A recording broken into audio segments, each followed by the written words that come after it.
Aloha gang, Dr.Russ Rosen here. Welcome to the OHC Facebook community. And I am Dr. Russ Rosen. We're going to go ahead and look and see whether or not it's actually playing, because sometimes it doesn't.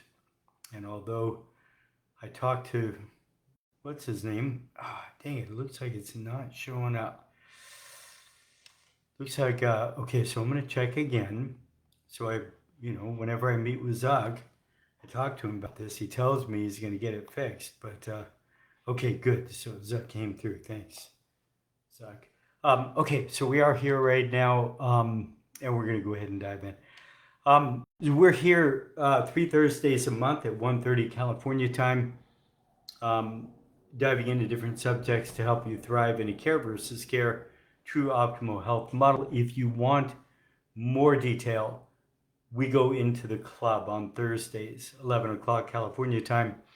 And of course, we post them in the club, but it's a Zoom conversation. So we're actually having a conversation for a full hour on these subjects, and we go quite a bit deeper. This right here is meant to give you a taste so that you can say, yeah, I got a couple of good pieces from that.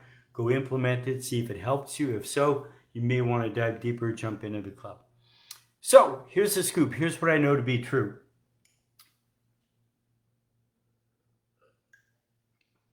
We all want to help as many people as possible. We want to get the best results we can. We also want to make a lot of money in the process and have fun and have ease. And the truth of the matter is, whether we like it or not, we can serve more people, we can have more fun, we can make more money, we can better stay in the zone if we have an amazing team. Now, if you have a miserable team, none of that is true. But if you've got an amazing team, that's all true. Now, I coach lots of doctors who do not want to have staff. They're just primary by themselves. And I absolutely can coach you and teach you how to do that. With that said, you cannot see as many people and have as big an impact, and that's okay. They're fine with that. But if you do want to have an amazing team, that's what this and the next several weeks is all about. So many of us have heard the concept that the doctor should do what only the doctor can do. And if you've got a great team, you can make that work because you do your zone of genius, what you're really great at. They do everything else. Again, if you don't want to practice that way, that's fine. These next several modules really wouldn't interest you that much. Whenever I ask doctors, on a consult, when they call me up, they want to coach with me, I always say, what are your biggest challenges? And always in the top 3 is staff. So this is a big issue. If you happen to have an amazing team, good on you. You're in rarefied air because most of us have real challenges with our team. And it's our fault. We don't know how to do it. We don't know how to do it right.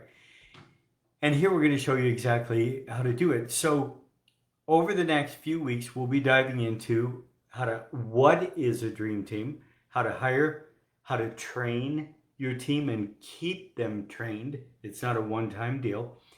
How do we do performance appraisals? Why do we do performance appraisals? What is the value of those?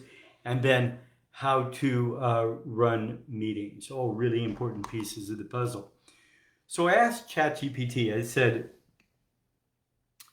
how is having a dream team versus horrible staff? How can that make or break an organization, influencing its success, culture, and ability to achieve its goals? And here's some of the stuff that Chat said. And I'm always so surprised at how right on it is. It's not what most of us do, but it is what we could do or should do.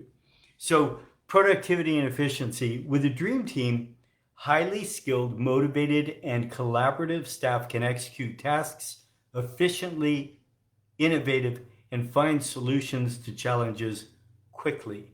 Their collective expertise accelerates progress and meets or exceeds goals. Yeah, absolutely. Is that your experience? For most of us, the answer is not so much.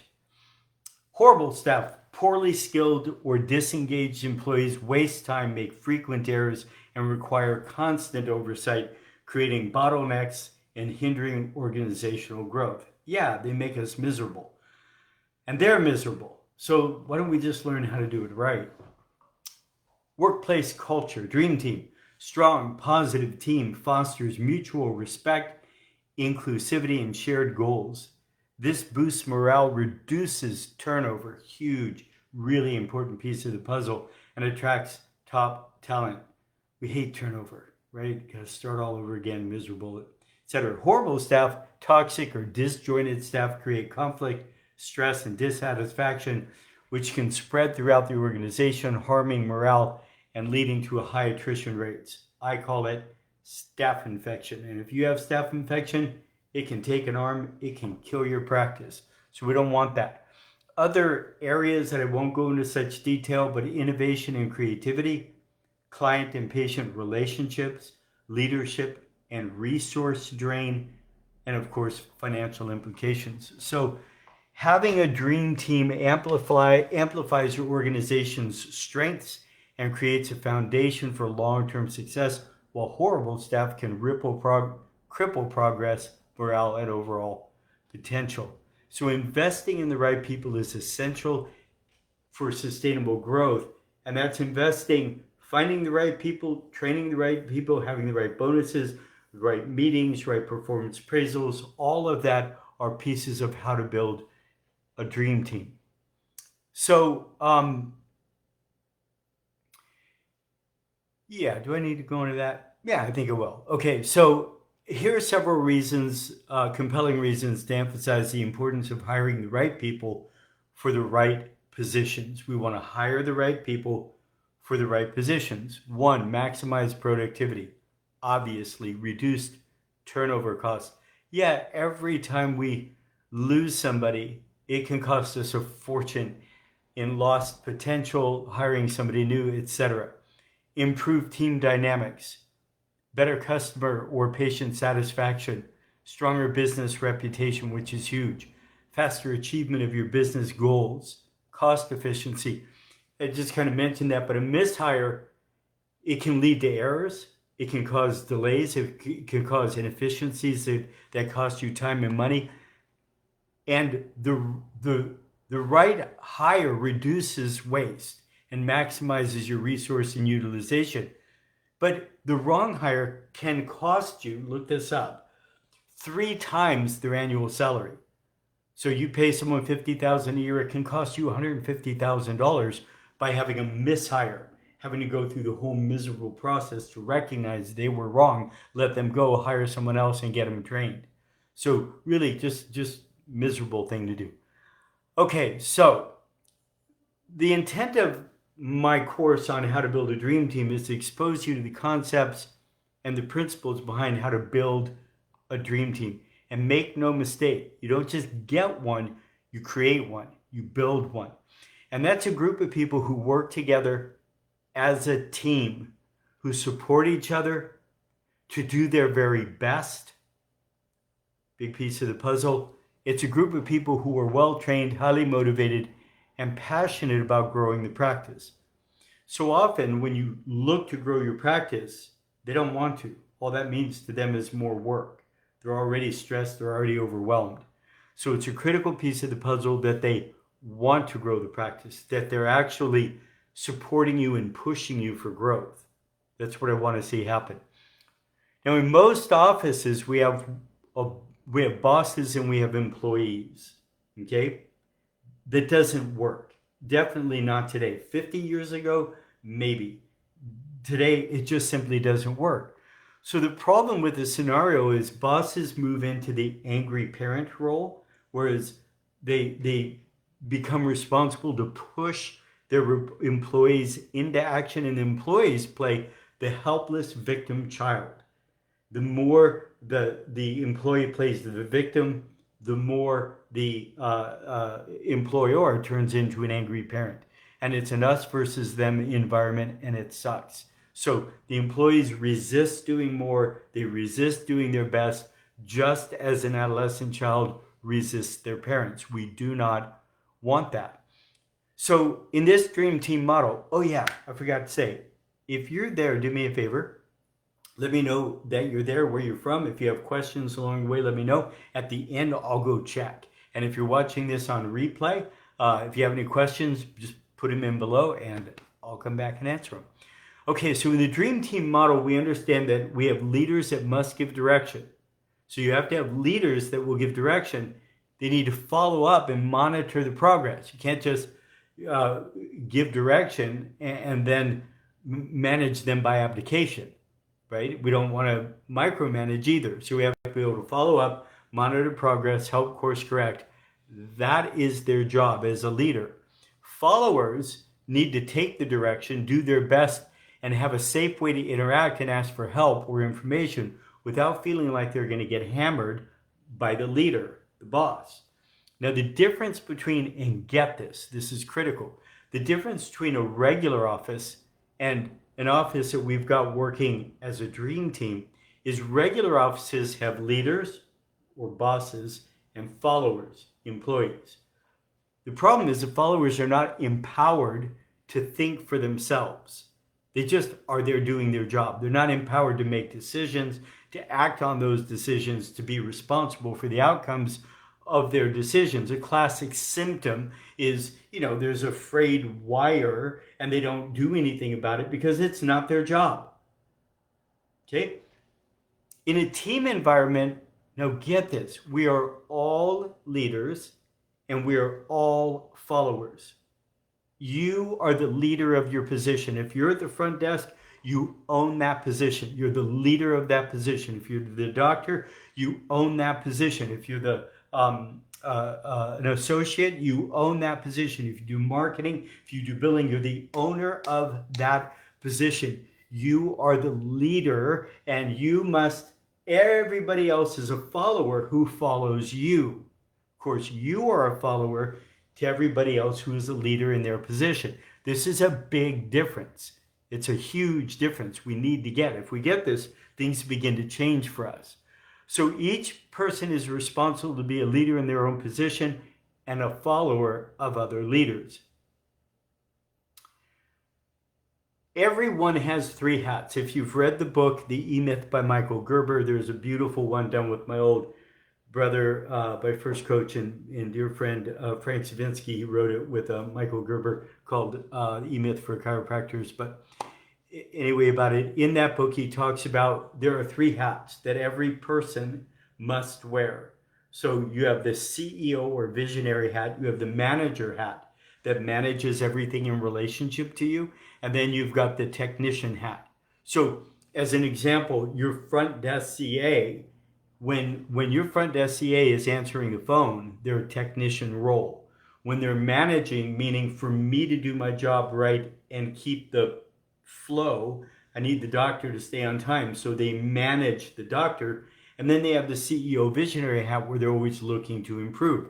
Same thing for the doctor. If you're trying to stay in the zone, well, you've got the technician hat, so you got to be great at what you do and only focus on your patients. No fair checking your phone, no fair goofing off doing other things.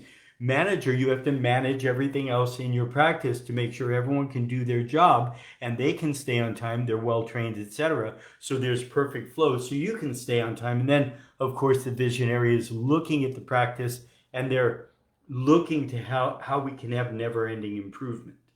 Okay, so leaders and followers. Now,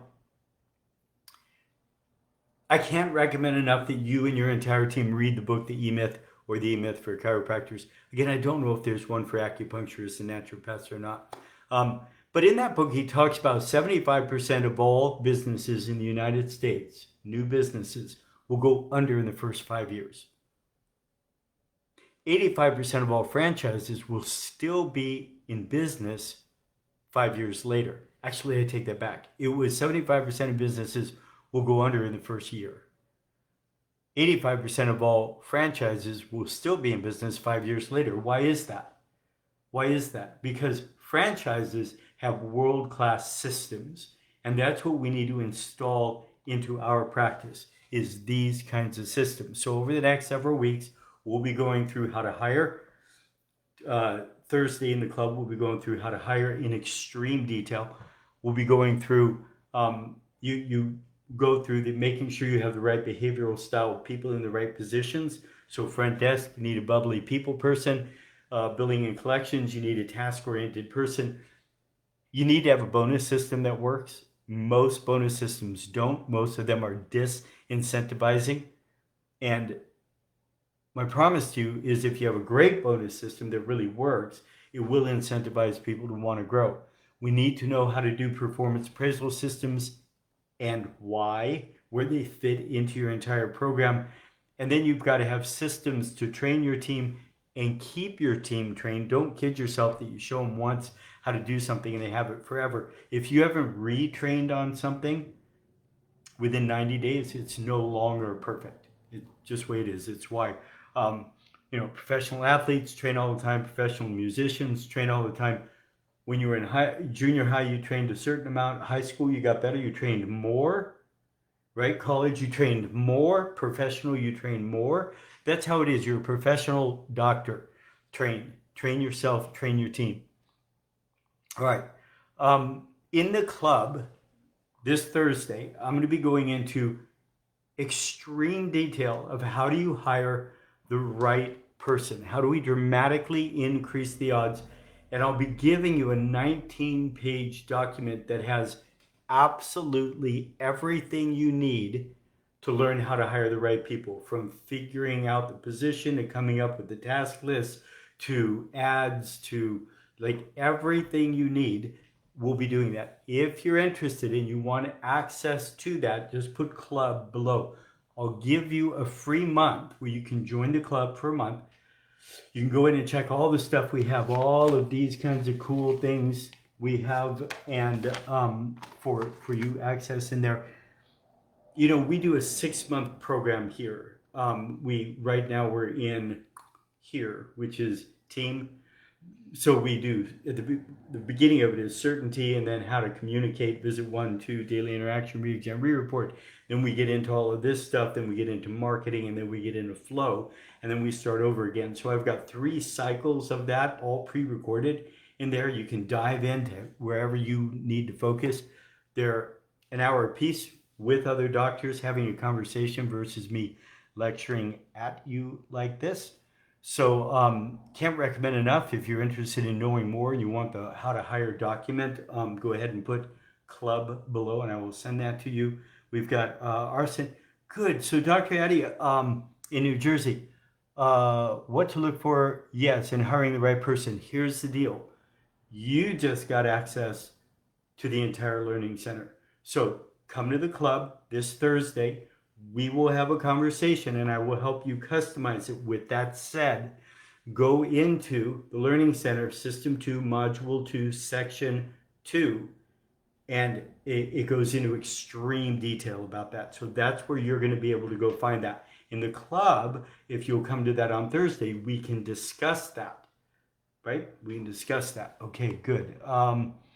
Nobody else there right now. So if you have any questions, watching this on replay, just go ahead and put it in there and I will answer it for you. If you found value in this, please let others know about it. If you want to join the club and jump in for a free month, you're absolutely welcome to. And you don't have to stay. If you don't want to stay, you can just bail. But I hope you found value in that. You'll let other people know. As always, much love and aloha. Bye, gang.